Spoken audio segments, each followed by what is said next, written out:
Hello, everybody, and welcome back to a brand new episode of the Benchwarmers Sports Talk podcast. As always, I'm Labi. I'm joined here by Jacob. Jacob, how are you doing today? I'm doing well, Labi. It's always good to get back on the podcast. I'm really sorry work has been so busy. So I've been trying to, make it work with the podcast schedule. Yeah, and we are back with a brand new episode today. And I mean, with where we're at right now in the calendar year, we're sort of at that period in hockey where all the crazy off-season stuff has happened and we're just waiting for preseason, regular season to start up again. The NBA is a little bit closer along the preseason path as Summer League is kicking off, but kind of the same thing. The NFL preseason just starting, not quite there just yet, which means we have some chances to talk about some other sports that maybe don't quite get the recognition that we give to other sports on the podcast. Of course, primarily being hockey here, but we have the opportunity to maybe discuss a little bit of baseball later in the episode, so stay tuned for that. But we have to start with the biggest news. Honestly, I was just telling Jacob off camera, off microphone, whatever the term is for a audio podcast. Hmm. But I was saying is honestly, I think this could be the biggest sports story of the last decade, if not even further than that, because Lionel Messi is no longer a Barcelona player, and that's just absolutely crazy.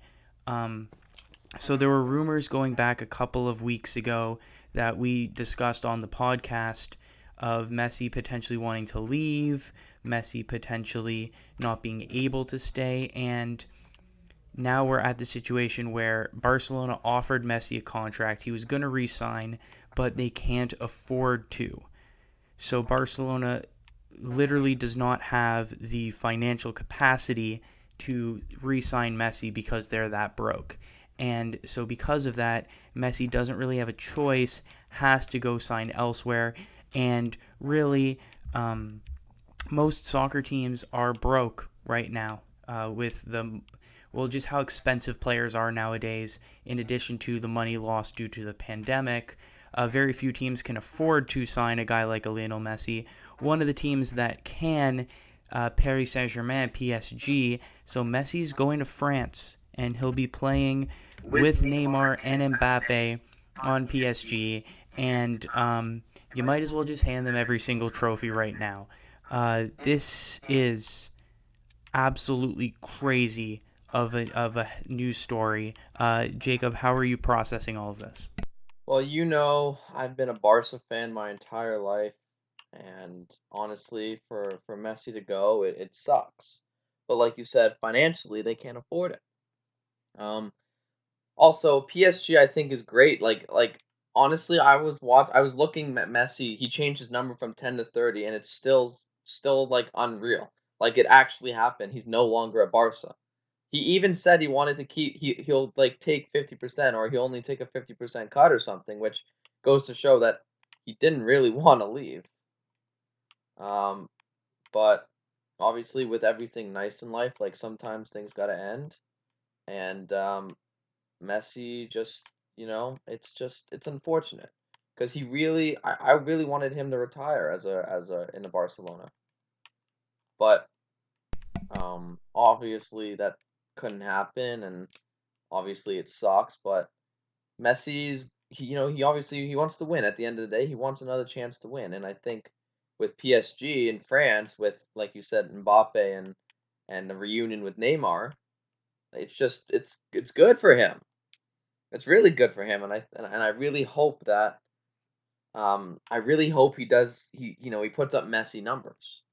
It really sucks. It really does suck. Even after all the shit that went down a couple of months ago, and with Barca and the owner, but he stuck through it. When they were not doing well and when they were doing great, Messi was there the entire time, and obviously that's what takes a team player. That's what's a franchise player, and I hope he has nothing but success on PSG. That's all I can really say for Messi now.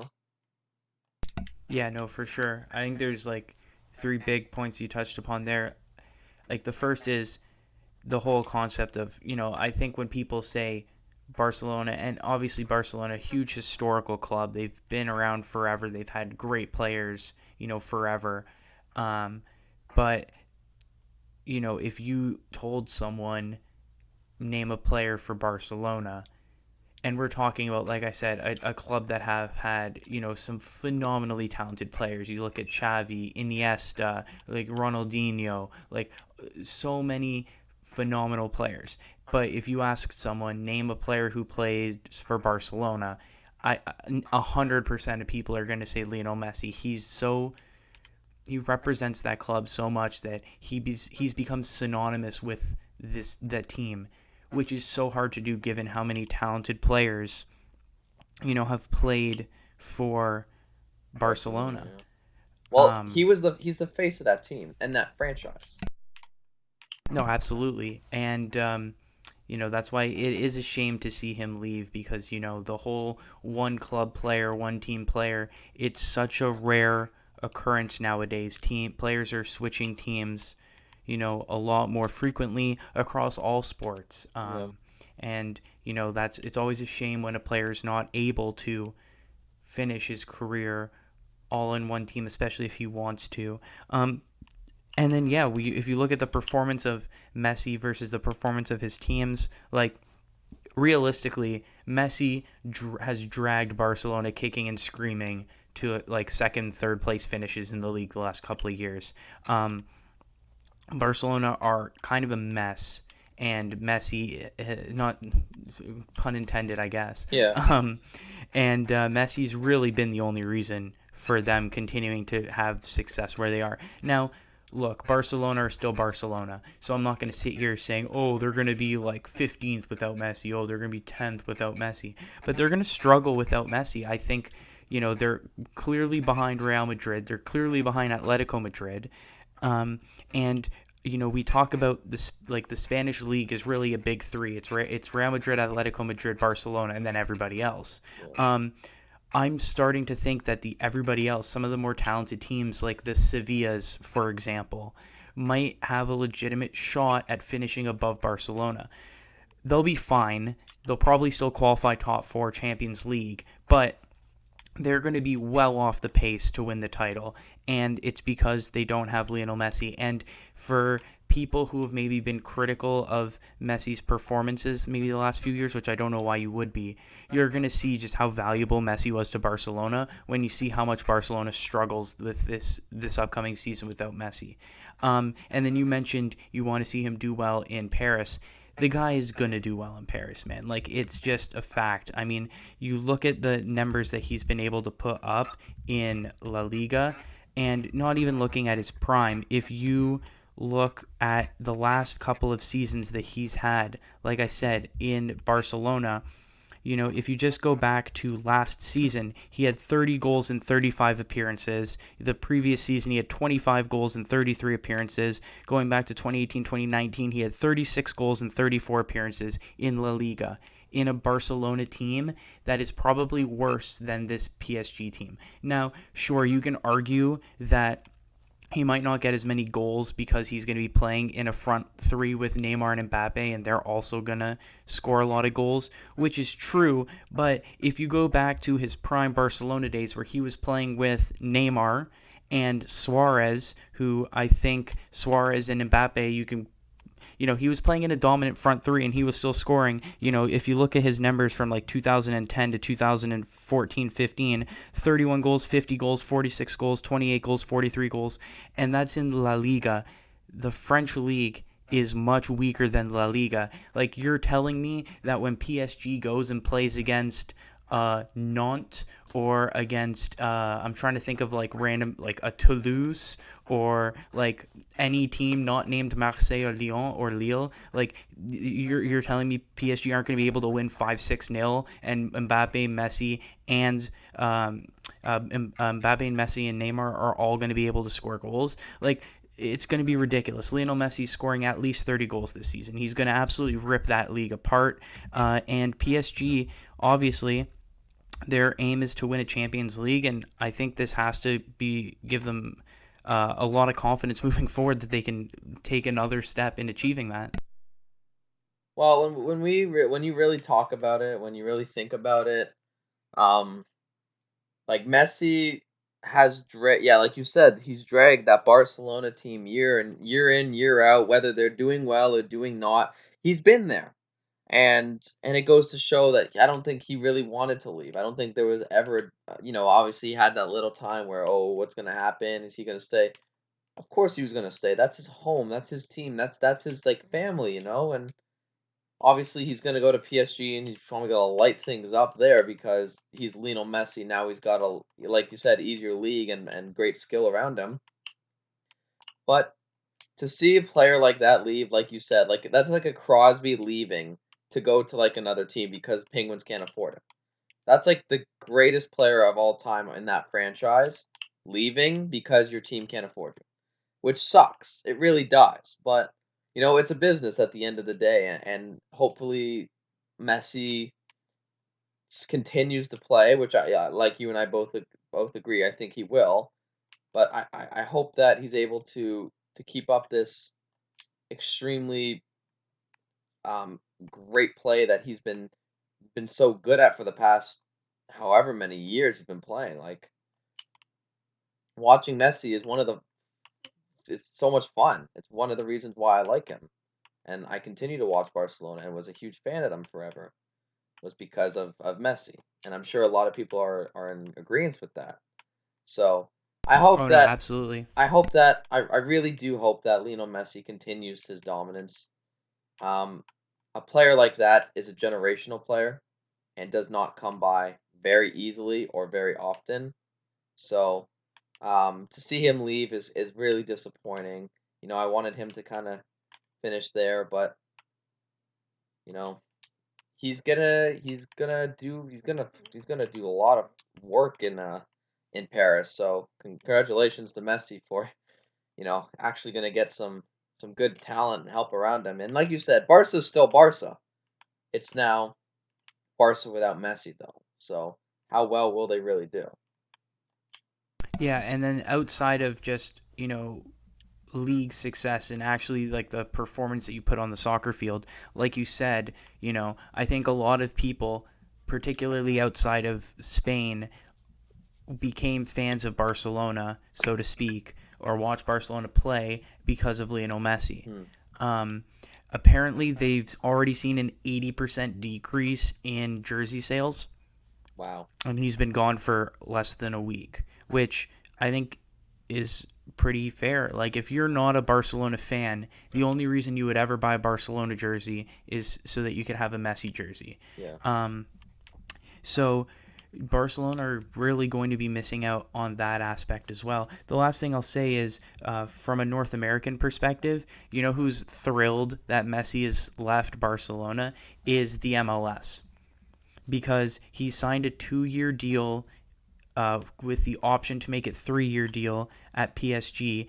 So he could play 2 or 3 more years at PSG, and then when that contract expires, you already know that the LAs, the New Yorks, the Miamis, maybe even a Toronto, because we're very rich as well, they're going to be throwing everything that they have to bring in Messi, even though I think he'll be like 37 or 38 years old at that time.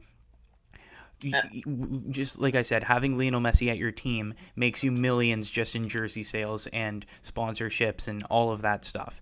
And I don't think it was realistic before because, like you said, he wanted to play his whole career at Barcelona. The way I can see this playing out is I can see him playing 2 years at PSG, then I can see him going to MLS for like a year or two, and then returning back to Barcelona for one final season, and then retiring at Barcelona. I really do think that's how his career is going to go. So what I will say is Messi to TFC 2023. Let's make it happen. if Messi came to TFC, I think the whole city would go into a pandemonium. Yeah, And and the crazy thing is now that I'm looking at the way his career trajectory has gone, I don't think that's too unrealistic, because I honestly think Ronaldo's going to end up in MLS, because Ronaldo, he's switched teams all the time. He's a lot more into like the whole commercial aspect of things and growing a brand. So I'm telling you, like, and with Beckham in Inter Miami, I'm willing to put money that Cristiano Ronaldo will be playing for Inter Miami in the next 3 years.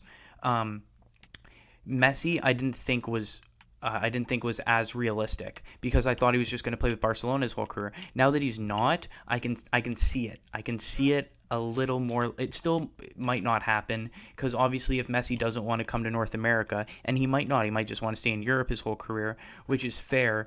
But yeah, I can definitely see it being a possibility. But yeah, like speaking of that, I like Ronaldo is 100% coming to MLS like at some point in his career. which would be very scary for some teams having Cristiano Ronaldo either on your team or be going against him. So that would be interesting, and that's an interesting take. Coming to the MLS, playing for a year or two, and then going over and playing back in Barcelona to finish his career. I would, it's a reasonable thing to say for sure.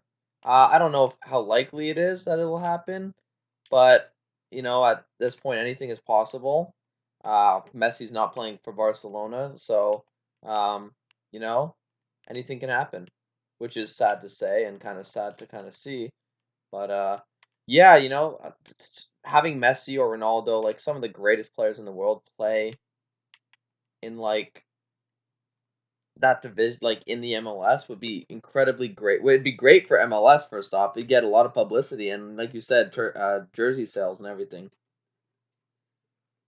Yeah, absolutely. And that's what MLS has kind of done. They've gotten better since, but like especially in the early days, in order to really market the league, it was what 35-year-old former legend can we bring into our team?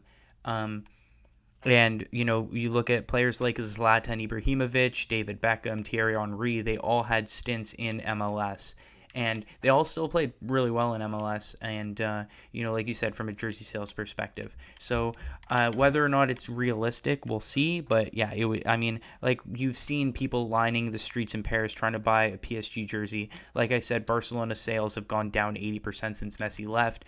There's no lie that wherever Messi goes, he brings money in jersey sales, sponsorships, yeah, all of that with him. But yeah, what a crazy story that is. Messi to PSG, and the season is literally starting right around now. Opening matches. I think the French league's already started. I know the Premier League starts this weekend upcoming. So soccer's back, and maybe we'll have to spend next podcast sort of looking over some favorites for each of the leagues and stuff like that. But for now, we will pivot on to just wrapping up with the Olympics talk. Of course, the Olympics have finished. Tokyo 2020 finally finishes in August of 2021.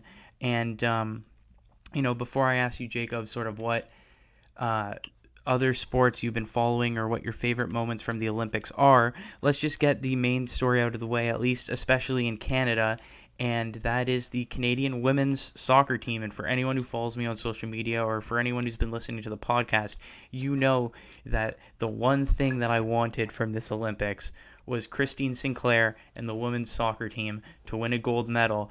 And boy, was it a stressful fucking game to watch. But at the end of the day, they got it done in a penalty shootout, and they do win the gold medal. Yeah, stressful is an understatement, man. That was a wild game to watch. Like, oh my goodness gracious. Like, it took all the way to penalty shootouts for someone finally to win. And, Sweden had a chance there on the last penalty. And the player, I don't remember who it was, she sent it over the net. And that gave Canada the perfect opportunity to, well, win. And they didn't second guess anything and they went after it. It was Yeah, yeah, you know what? yeah. Good for St. Clair. Like that's who I'm happy for. Really, that's who I'm happy for. Is Christine St. Clair finally won a gold medal. Yeah, no, it was an absolutely crazy game. I mean, even going back to like the actual game itself, um, I think it was a pretty even game to start, and then Canada concede early on in the game, and just shout out to Sweden. Oh, I'm gonna blank on the other girl's name. Let me just pull it up. So Stina Blackstenius, who was the one who scored the goal for Sweden, and then also I'm gonna pronounce this wrong, but Kosovare Asllani. Those two players for Sweden were absolutely dominant in the game, and they were really struggling. Canada's defense was really struggling to keep up with them, and eventually Blackstenius does score, gives Sweden a 1-0 lead, and at that point everyone in Canada's like, okay, well, here we go. Sweden ranked above Canada. They won the silver medal at the last Olympics. They're a very good team. And at that point, I'm kind of thinking, well, we beat the U.S. That was a huge upset. To beat Sweden would be another huge upset. Realistically, we upgrade from bronze to silver. It sucks, but that's what it's going to be. And then Christine Sinclair gets tackled in the box. And I jump up like, that's got to be a penalty. And play goes on. And that's why, for all of the Europeans who are critical about VAR and say that it's ruining the game, from someone who's watched it implemented on the North American level, I'm a huge supporter of VAR, which I know is, like I said, it's a controversial thing to say in Europe, but I don't see how you can't hate VAR. And, for longtime Canada soccer fans, you remember that 2012 game against the U.S. where they got called for the goalie 6-second violation, and then that leads to the penalty, and that's how they score the goal. And that was just such bullshit. And everyone was like, well, no, there's got to be a way to control referees ruining the game. Well, here comes VAR. The referee doesn't call the penalty on the play. VAR is like, you want to go take a look at that because that was a penalty? And they get it right. The referee goes to VAR, checks the replay. It's clearly a foul. Canada gets awarded a penalty. And just like in the game against the United States, Sinclair gives the penalty to Jesse Fleming. Jesse Fleming steps up, scores. It's 1-1. We're going all the way to penalties. Extra time was wild. Sweden had this golden opportunity at one point to score. There was like a goal line scramble. I honestly thought it was in. I don't know how Canada's defense was able to keep it out. Honestly, huge shout out to Vanessa Gilles and to Kadisha Buchanan, Canada's two center backs. They were absolutely phenomenal the entire game. And then we go to a penalty shootout. Sweden go first and miss. And then Canada scores 1-0 Canada. And at that point, I'm like, this is going great. Then Sweden score their next two penalties, and Canada miss both. And it's 2-1 Sweden going to the fourth round. But then Sweden miss. And Canada in the fourth round have a chance to tie. But Canada miss again. People don't realize Canada missed 3 straight penalties. They, like you said, they were down 2-1 going to the fifth round. Sweden had a chance to win the gold medal.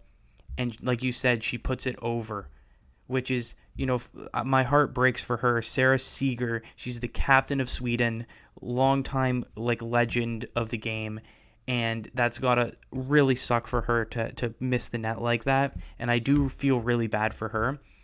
But then Canada has to score Deanne Rose with one of the greatest penalties, like men or women, that I've ever seen. That thing was as close to being in the top corner as it could ever be. I was so stressed because the goalie dove the right way and the ball was in the air. And Jacob, looking at penalties, watching professionals, and then even you just being a goalie and playing soccer, that if the goalie dives the right way, that's already stressful enough. But then you also know how many times when a player tries to go in the top corner, do they just sail it right above the crossbar? Yeah, Happens all the yeah, time. it's scary how people don't realize how how a game of inches really affects that game. That ball's kicked another inch above and that hits the crossbar. It's kicked another inch below and the goalie saves it. She had to get it perfectly in the corner, which she did, but people don't realize exactly how close that game was. That shot was. Yeah, there were so many points in this game. At 1-0 Sweden, that mad scramble in the box in extra time, and then basically the entire penalty from round 2 onwards. I'm like, wait, there's no way we're winning this. Sweden have a penalty to win. There's no way. Skies it over the bar. Okay, Deanne Rose, huge pressure situation. She needs to score. And it's, like I said, it's literally one of the greatest penalties I've ever seen. Inch perfect in the top right hand corner. And we go to sudden death penalties in the 6th round. And Stephanie Labi, what a phenomenal goalkeeper she is. She's, like, in my opinion, she's the best female goalie in the world right now.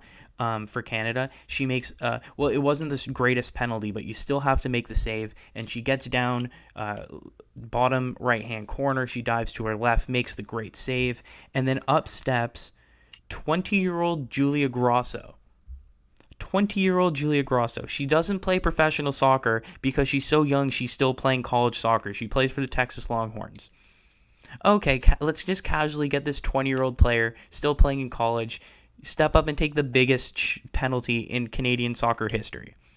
You score, you win the gold medal. And she steps up and scores, and Canada win the gold medal. It was a crazy, like like I said, there were so many points in that game where I thought, this is it. We've lost. There's no way we come back. And every time they found a way. They scored the tying goal to make it 1-1. They scrambled defensively all throughout extra time, and they were able to make a crazy comeback in the penalty shootout. It was honestly one of the best games of soccer that I've ever watched because of the stakes and just how it all played out. Like, it was something right out of a movie script. It was just, what a phenomenal game. Obviously, because Canada won, we're going to look back favorably at it. But, like, shout out to Sweden. Like, they definitely deserved better from that game. It was one of those games where you don't want to see a team lose. If Sweden could win a gold medal as well, you'd love for that to happen. They played a phenomenal game. And Canada was just able to get it done in the penalty shootout. But like we were saying, like, what a game. And it's great for Sinclair to win the gold medal, but, she actually has a good team around her. The Jessie Flemings, the Janine Beckies. I already shouted out Vanessa Gilles and Kadisha Buchanan defensively.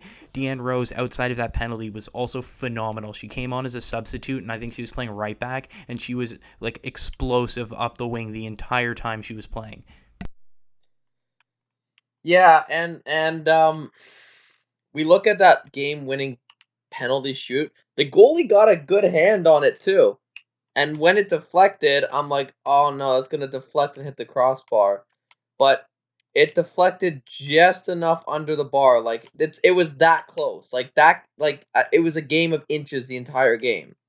And like you said, probably one of the best female, if not soccer games, period, I've seen in a long time.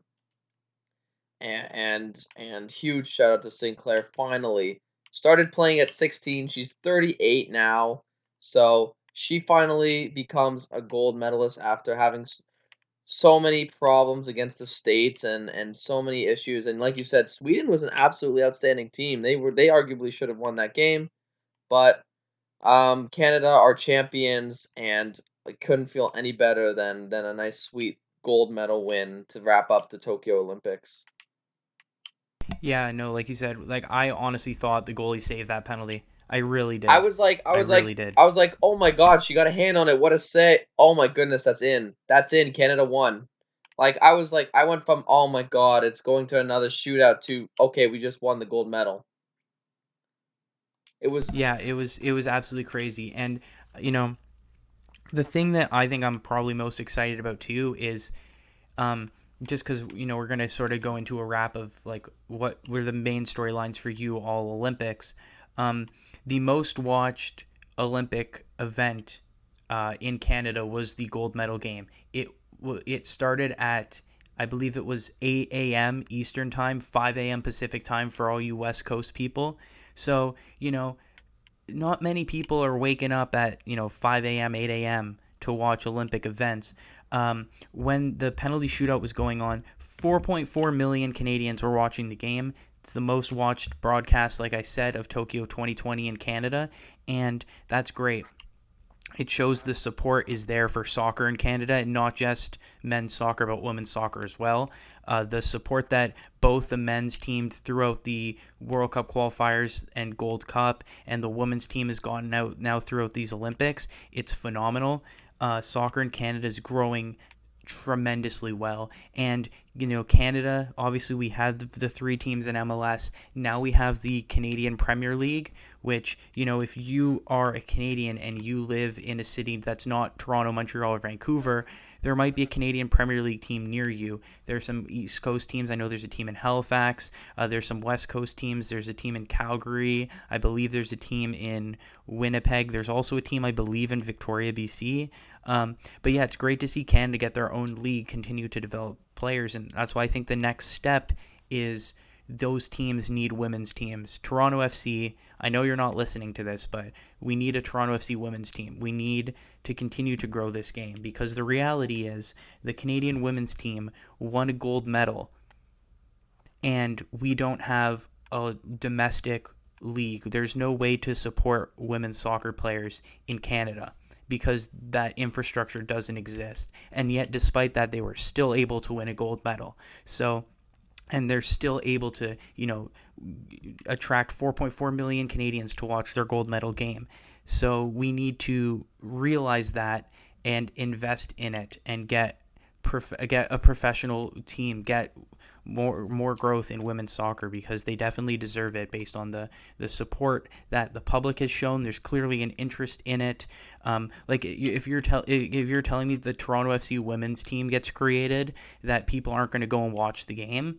Sure, they might not get the same support that the men's team does, especially if it's a new league starting out. But from what I'm seeing, based on those 4.4 million viewers watching the gold medal game, there is clearly enough interest in Canada for people to go out and watch women's soccer. And the last thing I'll say on that is, just to mention, Julia Grosso scoring the winning penalty.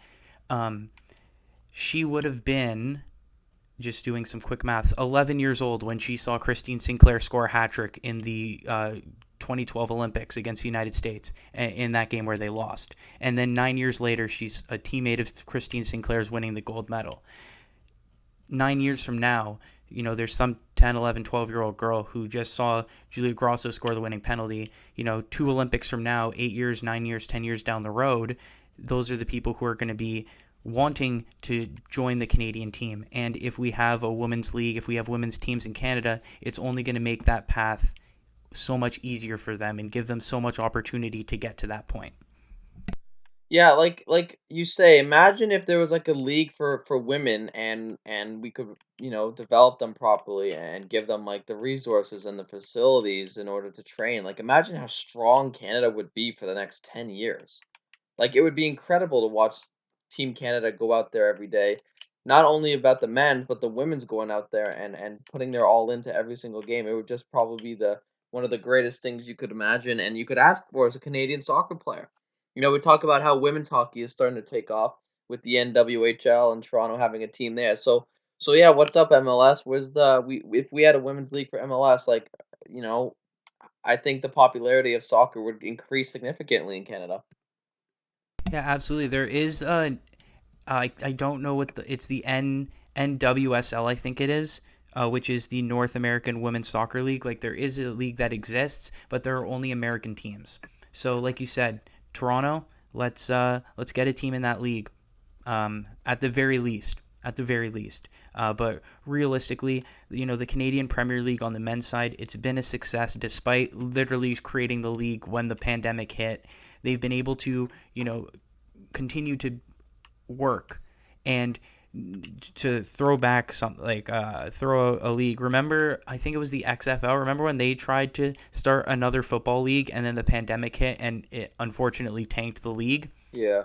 Well, the Canadian Premier League started at the same time and the pandemic hit and the Canadian Premier League is still rolling. So obviously, it's year 3 of their existence. They're still a very young team, but, it's still a very young league. But, the league looks like it's going to be sustainable. There are, I think, 8 Canadian Premier League teams. Every single one of those teams should start a women's team, and then you have an 8-team Canadian Women's Premier League as well. It just makes so much sense. The infrastructure is already there with the men's team. The women can play in the same stadiums. They can even share the same training facilities. Realistically, it's very easy to create that pathway where in the next 3 to 5 years, that is something that definitely can happen. And I sincerely hope that Canada Soccer are looking at that as an option because it's right there. Well, yeah, like you said, everything's there already. They're just waiting to be used all year round, and I would love to see Toronto or Canadian teams get a Canadian women's team going. I think it would be absolutely outstanding for the city and for hockey and basketball and soccer as a whole. If we could get different leagues for them. Absolutely. So yeah, with that, sort of the Olympics wrap up. What other sort of highlights did you get from the Olympics just since we last discussed the Olympics in the last podcast? I mean, aside like the obvious ones, Damian Warner winning the decathlon, which is stupid hard to do, and breaking Canadian world records at the same time, like it was pretty successful. Honestly, I'd say for Canada. I'd say it was a pretty successful 2020 Tokyo Games that happened in 2021. Despite having no fans and everything, it was still good for Canada, and I think that um, Canada has a bright future in sports and Olympic events, especially with the way it's been going. So I look forward to the next Olympic Games. Yeah, no, definitely. At the end of the day, it's the most successful Olympics by Canada since it's the most successful non-boycotted Olympics, Summer Olympics for Canada. The only Olympics in which they got more medals was the boycotted Olympics, I believe it was in LA because of course politics where Russia held the Olympics and then most Western countries didn't go, and then the U.S. held the Olympics and then all the Eastern, communist countries didn't go, and so Right. Canada raked in those Olympics because well Russia wasn't there. I don't think China were there, but yeah, it's the most successful non-boycott Olympics for Canada. They finished 11th in the medal count, 7 gold, 6 silver, 11 bronze for 24 total medals. The top countries, Japan is the host nation. Host nation typically does well. They finished third with 27 gold, 58 total medals. China second, 38 gold, 88 total medals. The United States, 39 gold most, 113 medals most. I don't think that's too surprising. What I will say is I'm shocked that the United States were that clear of China. Like it was a very successful Olympics for the United States as well, especially considering some of their more talented athletes. Simone Biles, for example, was withdrew. She would have won so many more medals if she was competing. What I will say is the United States basketball team were able to rebound. They went on to win a gold medal, just edging out France in the gold medal game. A team that you would have expected to win went on and got it done. Well, yeah, when you got a team with like KD and all those guys, it's really hard to lose. So, like, congrats to them. Obviously, they didn't just it wasn't a cakewalk. It's obviously the Olympics, biggest sporting event in the world. But good on them for winning. Good on Team USA for beating France in the final there. I do think Serbia, had they beaten France, would have had a better chance against USA. I think they just matched up a little better, but hey, I guess we'll never know. Yeah, and then the last thing I'll say about the Olympics is if you go per capita, because obviously, the United States, 113 medals is the most, but they also do have a population of 300 million people. For Canada to get 24 medals, I believe it was, with their population of about 37 million, is pretty good.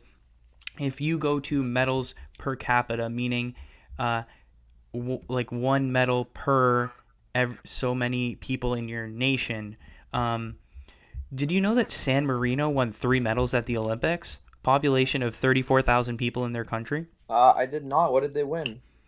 I have no idea, but they have 3 medals for a population of 34,000 people, meaning 1 medal per 11,000 people in their country. They win the Olympics per capita, but obviously, with those small countries, even winning just like 1 medal is seen as an accomplishment and a huge success. A couple of countries that I thought did really well given their population: New Zealand, under Hmm. 5 million people, they won 20 medals at these Olympics.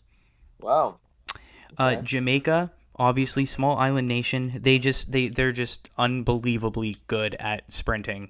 9 medals, including sweeping the women's 100 meters, which I know we talked about. The Netherlands won 36 medals, and they're not the largest country, just 17 million people. Australia, 46 medals. I believe they finished fifth overall. And Australia only have 25 million people, so they did really well given their size as well. Just a couple of countries that I thought really outperformed. If you go per capita, Canada actually finished 36th, 1 medal per every 1.5 million people. Russia, 41st, 1 medal for every 2 million people. The United States, 59th, 1 medal for every 3 million people. And then China, 78th, because obviously 88 medals, but 1.4 billion people, 1 medal for every 16 million people population-wise. Just Wow. some interesting facts that mean nothing, but my geography nerd is coming out and taking control there. Hey man, listen, like you gotta be good. You good at something. You gotta use it to the best of your ability sometimes. Yeah, no, absolutely. It's even crazier in the Winter Olympics because some of these like Nordic, like Norway, Denmark, Sweden, like these countries, skiing, everything to do with skiing, they absolutely are phenomenal in. But yeah, there's the Olympic wrap up, and it gives us an opportunity to talk about a sport which I don't think we've talked about in a very long time, and that is baseball. Yeah, the MLB season. It's been going on the whole time, and we're coming down that stretch now in August where the playoff races, the division races, they're starting to heat up. I first just want to give warning to everyone listening. We don't know a lot about baseball, and these opinions are going to be not based on a lot of watching the games. Just a warning there. And so I'll just throw it to you, Jacob. What have you been following in baseball, if you've been following anything? And have there been any baseball storylines that have caught your eye? Well, I think the biggest one is here in Toronto. Return to the Rogers Center. They've been basically unbeatable here in Toronto. Obviously, it helps to have 15,000. Granted, it's only 15,000, but still a lot of fans at a professional sport here in Canada. Um, but 15,000 people sounded a lot like that 2015 run the Jays had, and we look a lot like the bullpen has always been struggling. Is Ray Romano going to be a struggler? Is Stripling going to be a problem? Like, are all these guys going to be able to perform under the pressure, especially at being home? And you and I both can say they have been nothing but spectacular. And I think that the Toronto Blue Jays have been really in the hunt for that final wild card spot, and Boston has been like 2-9 in their last 11 or 2-8 in the last 10. So a big conversation right now is who's going to win AL MVP, and right now it's a tie. Well, not really a tie, but it's a race between Vladdy Guerrero Jr. and Shoten Ohani. Ohani, I think it is. Otani. Shohei Otani. Shohei Otani. Otani. So, like, to have a Blue Jay up there is huge, and George Springer became the first Blue Jay in a long time or I maybe think ever, to win back-to-back AL MVPs per week. So the Jays are a big storyline right now. They're really heating up. The young guns are really showing what they're made of, and I think they're gonna really put up a real good fight in the final push for the AL playoff spots. Yeah, so first looking at teams, I think that we have some very interesting races for the division. Obviously, you kind of touched upon the AL East. I mean, the Red Sox out of nowhere this year, because obviously, when they traded Mookie Betts a couple of years ago, there was this whole rebuild process, and then all of a sudden, here they are. The Yankees, with the payroll that they have, they can just throw money at any problems that they have. They should always be a good team. And the Tampa Bay Rays always find a way to put a good team together. So there are four really talented teams. In fact, Tampa Bay, Boston, the Yankees, and the Toronto Blue Jays are all just separated by 6.5 games. So yeah, it's very possible that both wildcard teams could come out of that division. But obviously, with just two wildcard spots, that means that at best, three of those four teams make the playoffs. And realistically, only two of those teams are probably going to get in. So that has one of the toughest division races right now. I'm also very interested in the AL West. The AL Central is kind of a wrap. The White Sox are kind of way better than everyone else there. Um, and the Oakland A's are really hunting down the Houston Astros, but also the Seattle Mariners. And I'm pulling for them. I'm pulling for them. If you're a baseball fan, uh, there's a YouTube series. I think it's a 6-part documentary on YouTube. The History of the Seattle Mariners by John Boyes at Secret Base. Great, first of all, great YouTube channel. John Boyes, phenomenal content. It's about 3.5 hours long, I think, in total, and they go through the entire history of the Seattle Mariners. And you're probably thinking, why would I ever do that? The Seattle Mariners have a wild history, and it's just phenomenally great storytelling. I highly recommend you go and give that a watch. But basically, to break it down, the Seattle Mariners never won a championship, and they have the longest playoff drought in pro North American sports. Well, they're 60-55, and they are 8.5 games back in the division, 5.5 games back in the wild card, and I'm really hoping that they can continue to have that success. And I really want to see Seattle make the playoffs because that would be such a feel good story. I don't think their team's good enough to do it though, but I'm cheering for the Seattle Mariners. And then in the NL, the huge storyline for me is that NL West is absolutely loaded. Obviously, the Dodgers are the Dodgers, but the San Diego Padres, Fernando Tatis Jr., what a guy. What a baseball player. They're only 4 games, back of the Dodgers, but the San Francisco Giants, out of nowhere, are leading that division. And, I mean, at this point, I'm just anti-Dodgers, literally anyone but the Dodgers, please. So the fact that San Francisco is ahead of them, huge fan of that. And then on the statistics side, like you said, I mean, not to go back to the Blue Jays, but Vladimir Guerrero Jr. is a monster, absolute stud of a baseball player. But Shohei Ohtani, man, Shohei Ohtani, the guy's unbelievable. There was one game where he pitched, I think it was 7 innings, but then as a batter, hit a home run, had an RBI, stole a base. Like, when's the last time someone's in one inning he got a strikeout, a hit, an RBI, and a stolen base? And I think they said it's the first time that a player had gotten all of that in a single inning since like the 50s, when like players would pitch and hit. Like, what he's doing is like unheard of in the modern era in baseball. And as much as I'm a huge Vladdy Guerrero Jr. fan, like, I can't lie, and like Shohei Ohtani's just it's so impressive that I think if I had to pick an MVP, I would have to lean towards Shohei Ohtani just because of like how unbelievable he's been.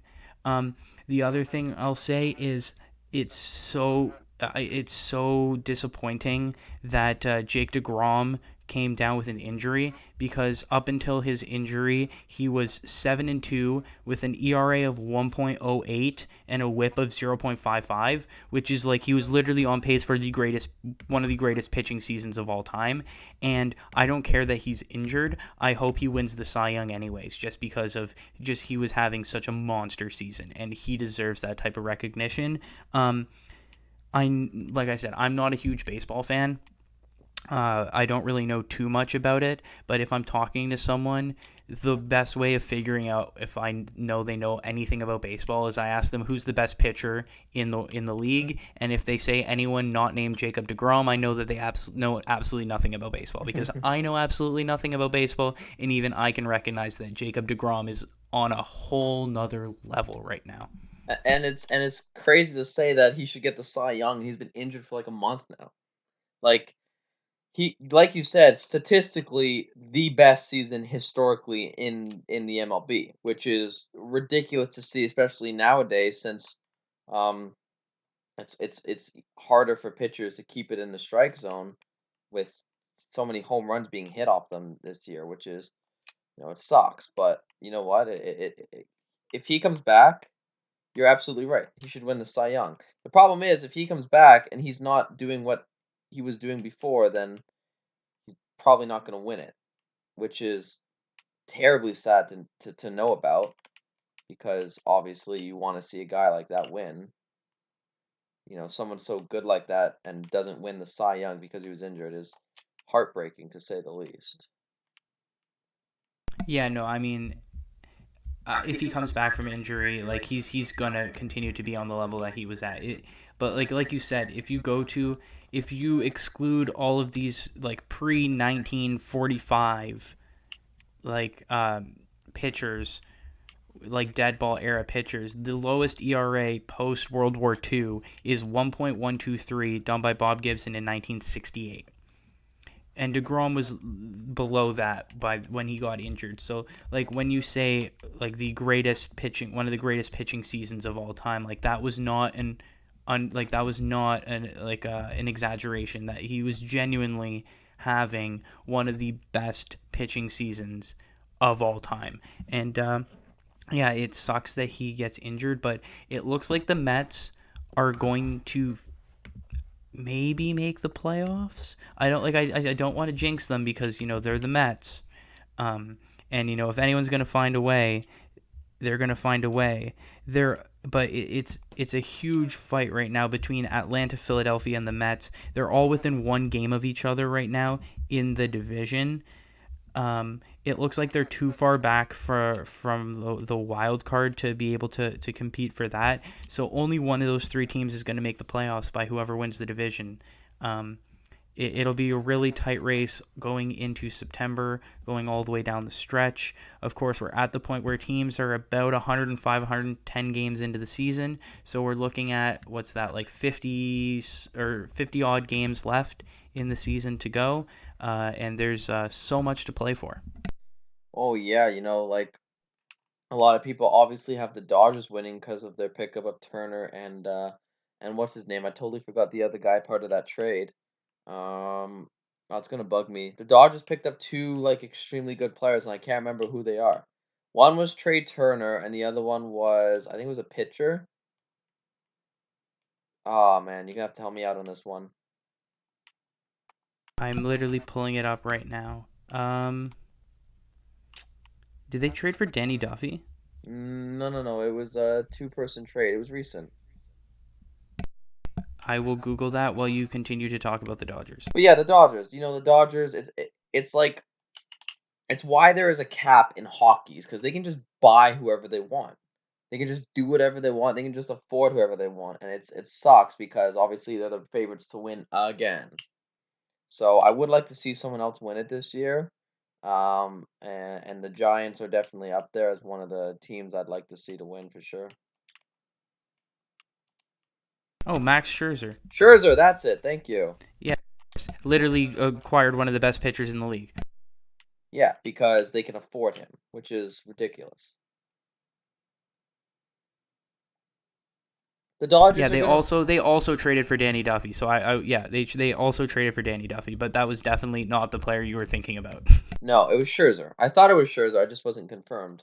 Um, like, bro, come on. Like, this team is stacked.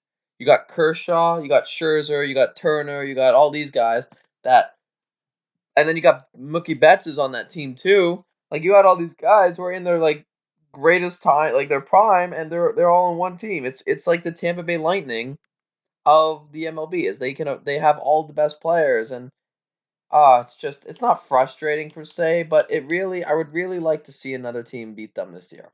I would love Yeah, for with Toronto. with DeGrom's injury, Walker Buehler's also probably gonna. Speaking of Cy Young, Walker Buehler of the Dodgers probably gonna win the Cy Young with the injury to DeGrom, because he's been absolutely dominant. And like you said, I think the correct comparison is, what if the Tampa Bay Lightning didn't have a salary cap and could keep all of those players and pay them whatever they wanted to? Well, back in the day, the Leafs used to just buy the best goaltender, Balfour, and all the other guys that the Leafs had. They just bought the best goaltender. Like it was the teams that had the most money, New York, Toronto, like all these teams that had the most money that could always do so much damage in the playoffs and the season. Yeah, and I mean realistically, baseball needs some kind of salary cap. It doesn't have to be a hard salary cap like like in the NHL. But I think if they adopted some kind of NBA style of salary cap where there's a minimum, there's a soft cap, then there's luxury tax, that kind of stuff, it will still allow teams like the Dodgers and the Yankees and these big payroll teams to be able to spend a shit ton of money. But it will also, with the addition of a floor, allow or prevent some of these teams like the Colorado Rockies, the Pittsburgh Pirates, trading away literally all of their players and having a payroll of like 35 cents. Yeah, Because if you look at MLB payrolls, like this is why I'm not a huge baseball fan. Just because it's the most unbalanced league of North American sports. Just because of the absence of any kind of salary cap, and so they're really only like there are very, very few teams that have the ability to win a World Series just because of payroll. So the Dodgers' total payroll this year is $267 million. The Yankees are above 200 million. The Mets are at 197 million. It goes on. It goes on. The Toronto Blue Jays have a payroll of 150 million, which is 12th. Which, like you said, Toronto have the ability to spend money. Those teams that I mentioned, the Pittsburgh Pirates payroll's 54 million. The Baltimore Orioles 53 million. The Cleveland Indians, soon to be Cleveland Guardians. I'm glad they changed their name, but Jesus, could you have named it? Could you have changed their name to anything more stupid? Like such a bad name. Their payroll's $48 million. The Seattle Mariners, that's what I said. When I want them to do well, but I know they're not because they can't because they have a payroll of $81 million. And how are you supposed to compete with a team that has a payroll of $267 million when your payroll is $80 million? That's 1/3 of the payroll. yeah, Um, it's not fair.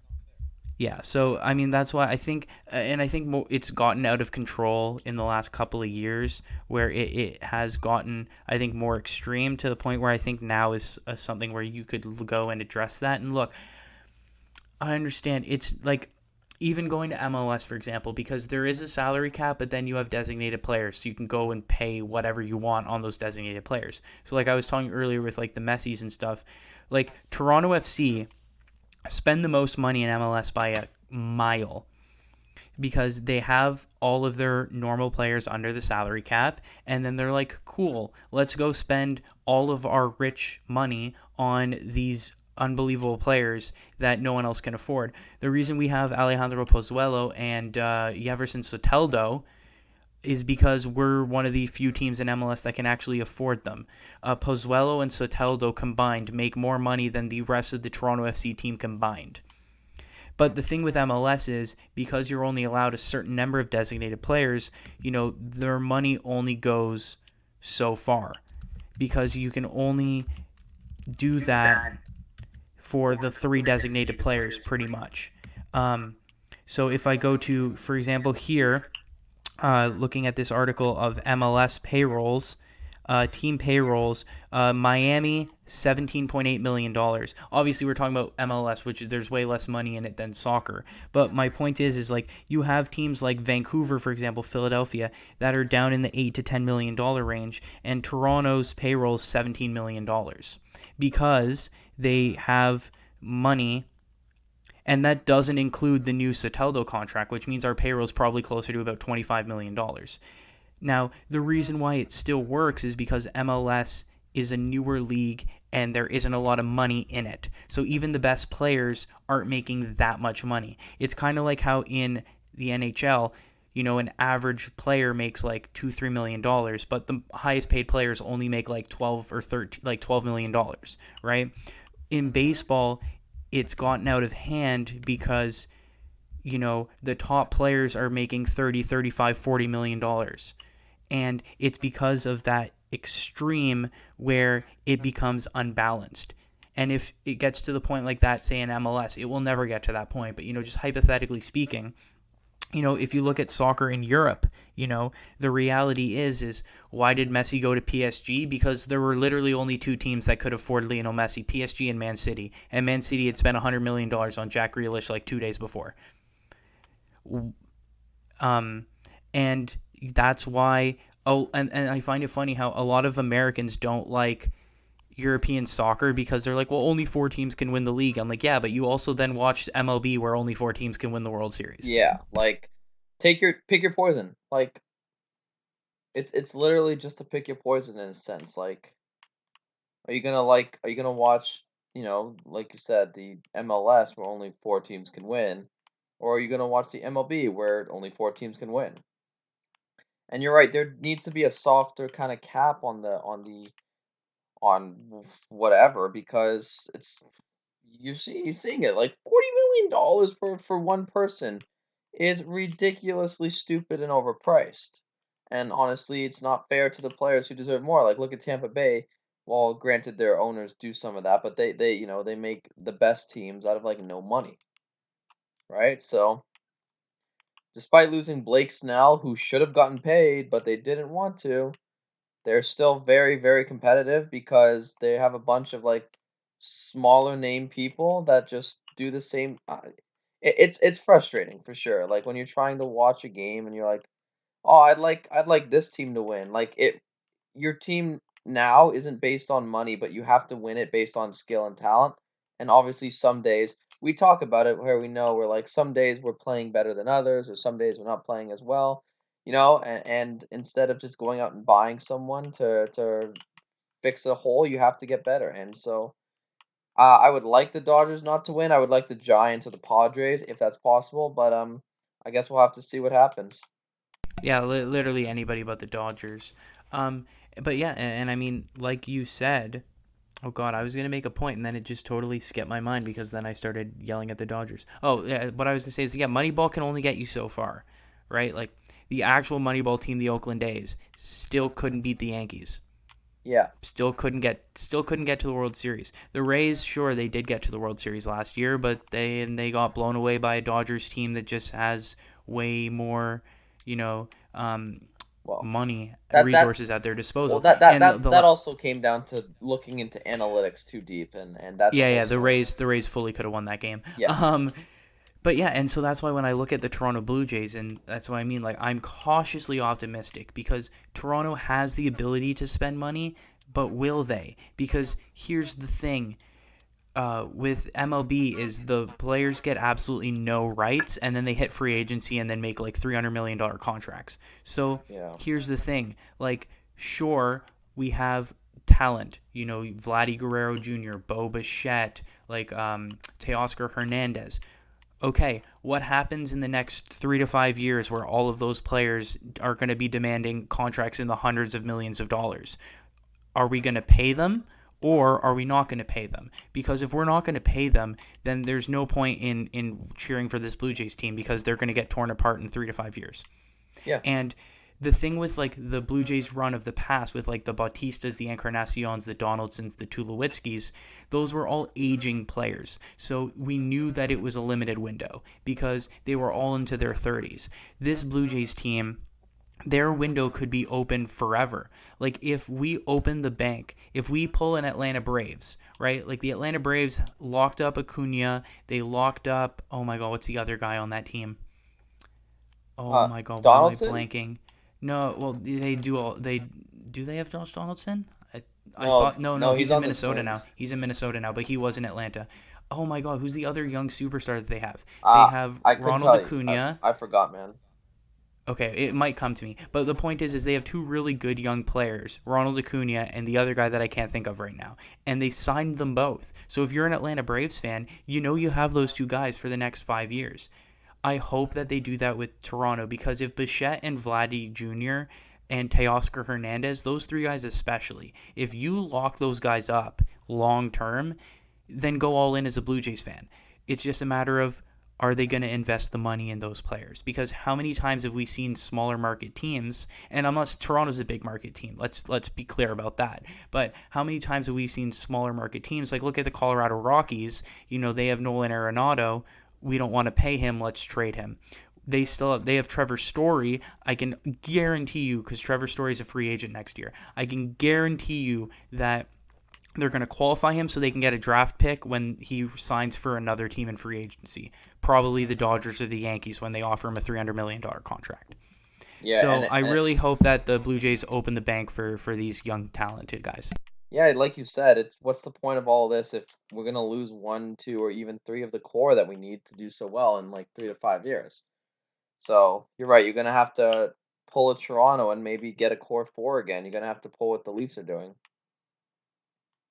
Yeah, absolutely. Absolutely.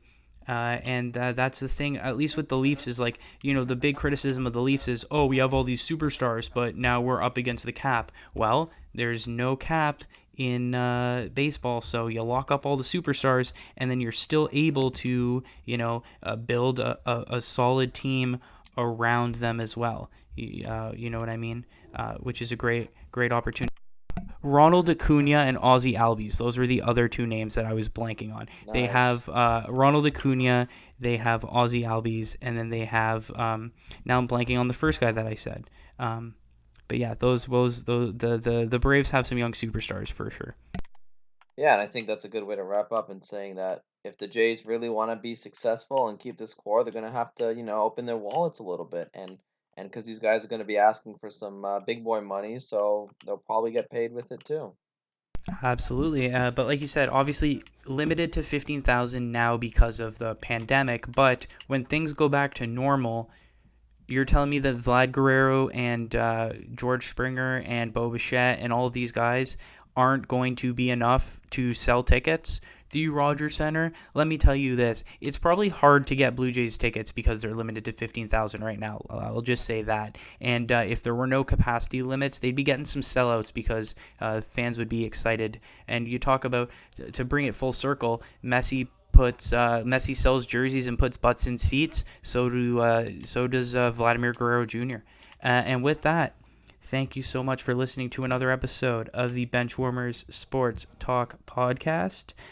We will be back again sometime next week to break down the top stories in sports. But until then, thank you very much for listening, and we'll see you next week.